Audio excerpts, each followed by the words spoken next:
마태복음 6장 11절 말씀, 우리 다 함께 한 목소리로 읽겠습니다. 살아계신 하나님의 말씀입니다. 오늘 우리에게 일용할 양식을 주시옵고. 아멘.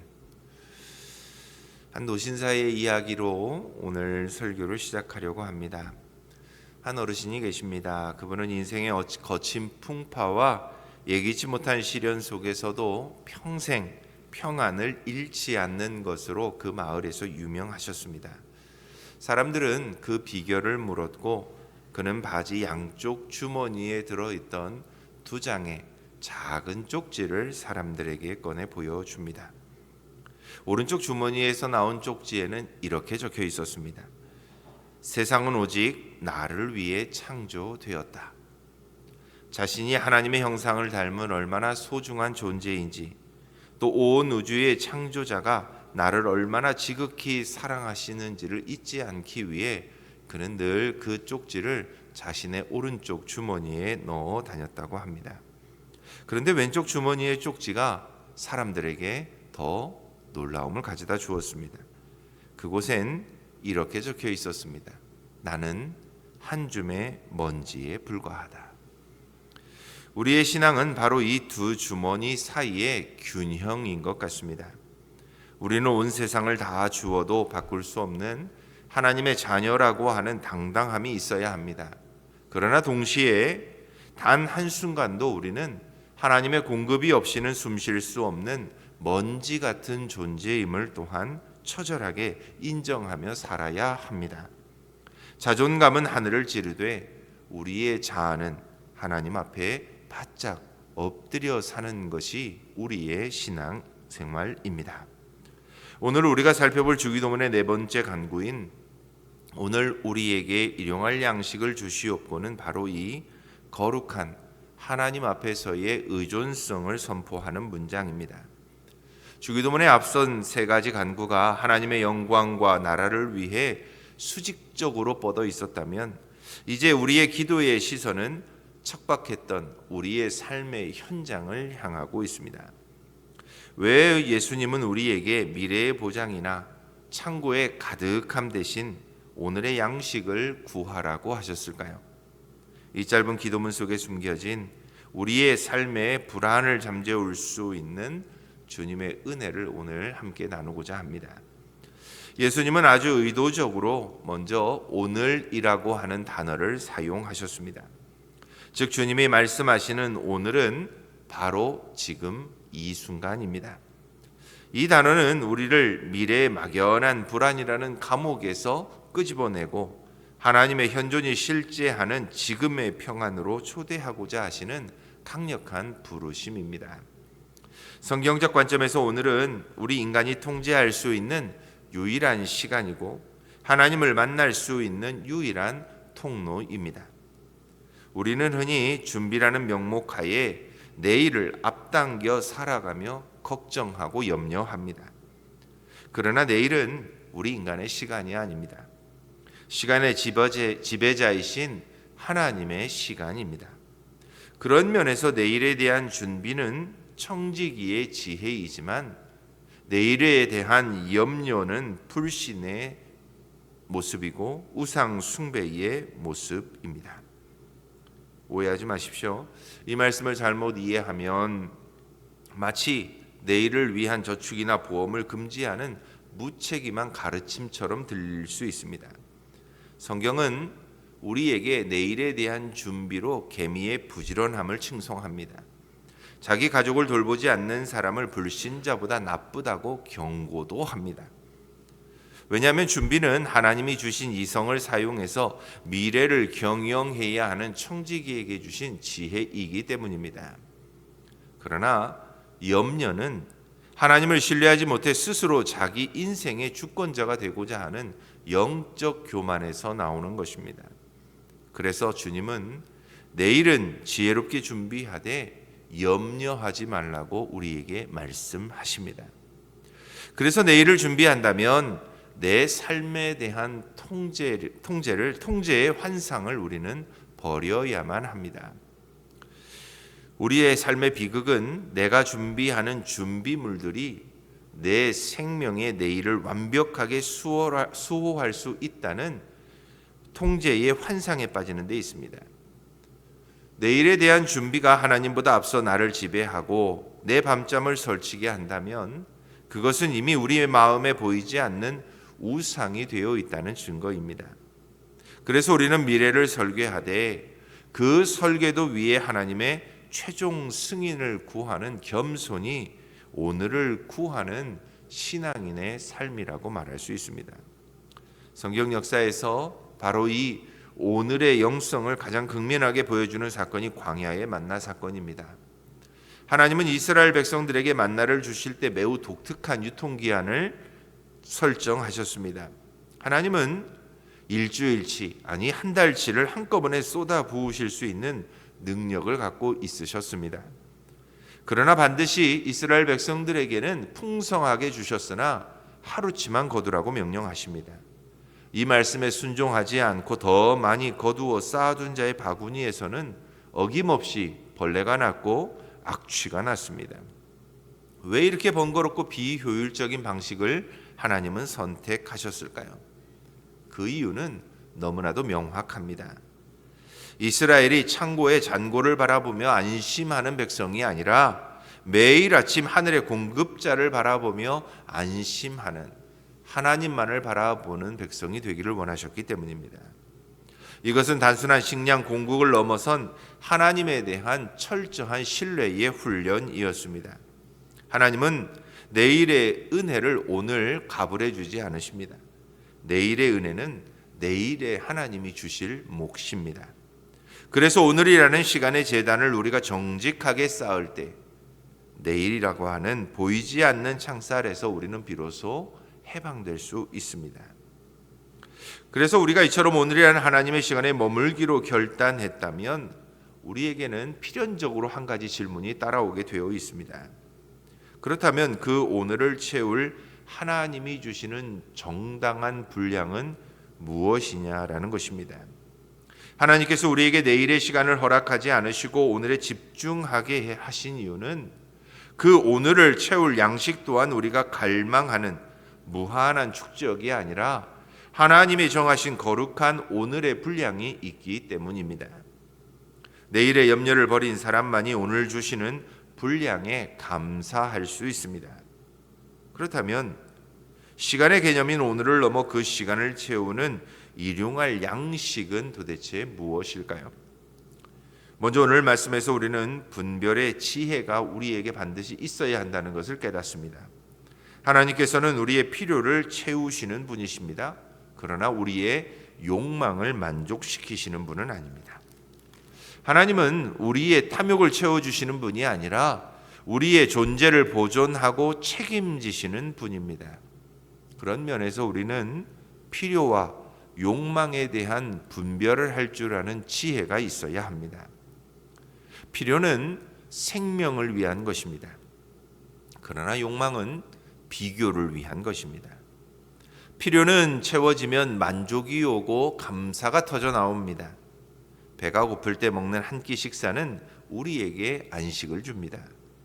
그러나 욕망은 결코 만족을 모릅니다. 욕망은 내가 필요한 만큼을 구하는 것이 아니라 남보다 더 많이 가지려는 마음이기 때문에 그렇습니다. 남들보다 더 큰 차, 더 비싼 옷, 더 높은 직함을 가져야만 내 가치가 증명된다고 믿는 것은 필요가 아니라 우리의 욕망일 뿐입니다. 욕망은 마치 바닷물과 같습니다. 마시면 마실수록 더 목이 마르게 되어 있습니다. 현대사회는 그래서 끊임없이 우리에게 너는 아직 부족하다며 결핍을 부추깁니다. 그러나 주님은 우리에게 충분하다고 늘 말씀하십니다. 그래서 자족은 결핍을 참는 고행이 아닙니다. 하나님 한 분만으로 내 영혼이 이미 꽉 차 있음을 깨닫는 영적인 실력입니다. 그리고 이 만족은 소유의 크기가 아니라 공급자이신 하나님을 신뢰하는 그 신뢰의 크기에 비례하게 되어 있습니다. 하나님을 신뢰하면 신뢰할수록 우리의 삶의 만족과 자족감은 높아지게 된다는 뜻입니다. 이 분량의 신앙이 회복될 때 우리는 비로소 끝없는 비교의 지옥에서 탈출할 수 있습니다. 그리고 하나님이 주시는 만족과 자족의 기쁨을 누릴 수 있습니다. 예수님이 구하라고 하신 양식은 그런 면에서 단순히 식탁 위의 빵만을 의미하지는 않습니다. 이 양식이라는 단어 안에는 성도가 하나님의 자녀답게 오늘을 살아내기 위한 모든 본질적인 공급이 포함되어 있습니다. 오늘 하루를 시작하면서 여러분의 삶에 뚫려 있는 결핍의 구멍은 무엇입니까? 하나님이 주시는 양식은 배고픔을 달래는 빵일 뿐만이 아니라 직장에서의 압박을 견뎌낼 인내이고 깨어진 관계를 봉합할 수 있는 용기이고 자녀를 양육할 수 있는 지혜이며 질병의 고통 속에서도 소망을 품게 하는 평강입니다. 하나님은 우리의 위장만 돌보시는 분이 아니십니다. 우리의 감정과 의지, 영혼의 모든 빈틈을 헤아려 채우시는 전인격적인 공급자이십니다. 그런 의미에서 이 양식의 정점은 바로 하나님의 말씀이라고 말할 수 있습니다. 사람이 떡으로만 살 것이 아니요 하나님의 입으로부터 나오는 모든 말씀으로 살 것이라는 이 말씀은 육신의 빵이 우리의 몸의 생존을 책임진다면 하나님의 말씀은 우리의 전 존재의 의미를 책임집니다. 영적인 양식이 채워져 속사람이 강건해지면 우리는 육체적인 결핍이나 현실의 고난에 휘둘리지 않는 하나님이 주시는 영적인 에너지를 얻게 됩니다. 그래서 하나님은 오늘 우리에게 먹을 것을 주실 뿐만이 아니라 오늘을 살아가야 할 이유를 하나님의 말씀을 통해 우리에게 늘 채워 주십니다. 하나님이 우리에게 욕망이 아닌 일용할 양식에 집중하게 하신 이유는 너무나도 분명합니다. 내 욕망의 크기를 줄여야만 비로소 옆에 있는 형제의 결핍을 볼 수 있기 때문입니다. 내가 내일의 불안에 매여서 더 많이라고 하는 소유에 집착하는 한 주기도문이 선포하고 있는 우리라고 하는 공통체적인 평화는 결코 도달할 수 없는 꿈에 불과합니다. 나의 오늘을 채우는 이 양식이 전적인 하나님의 은혜의 선물임을 인정하는 사람은 이제 그 양식의 흐름을 그래서 묻게 되어 있습니다. 하나님 왜 나에게 오늘을 살고도 남는 양식을 허락하셨습니까? 이 질문은 개인의 간구를 넘어 공동체의 생존을 책임지는 우리에게라는 거룩한 공동체의 자리로 우리를 이끌어 갑니다. 주기도문의 이 간구는 기복신앙의 이기적인 틀을 깨부수는 아주 혁명적인 선언이었습니다.